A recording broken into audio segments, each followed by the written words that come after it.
bardayım, dumanla turlar cancayım, tonguyu koygundur saçım, hoş geldin neye bardayım, peşinde para dömürdüm, bir içtiyen sen kömürdüm, bir içtin güldün kaynadan, verir bilmeken tengirdim,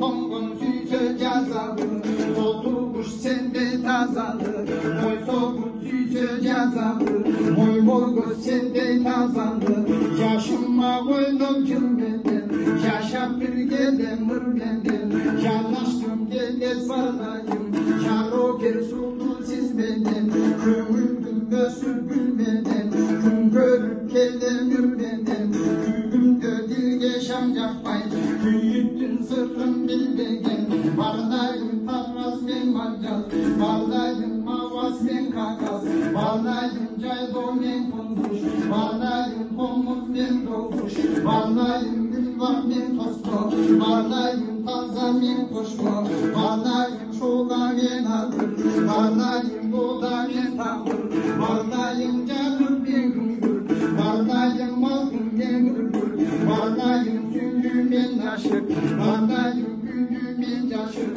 varlayım bağır men yaşık, varlayım şağır men varlık, varlayım çivek men kardar, varlayım pindek men azar, varlayım kava men sava, varlayım dana men para, varlayım malgo men kalbo, varlayım cago men tabu, varlayım biyik men kiyik, varlayım çırak men bildik, varlayım asma men cafız, varlayım dastan men nabız, adaşsan dağın akıldan, adaşman sende yasıldan, adaşsan dağın kurmandan, adaşman sende hummardan, sır degen elde sangiya, hır degen elde darriya, mısmundun senin varlayım, hındayım dilge caniya, işin sen benim sözümde, işaret bir şey özümde,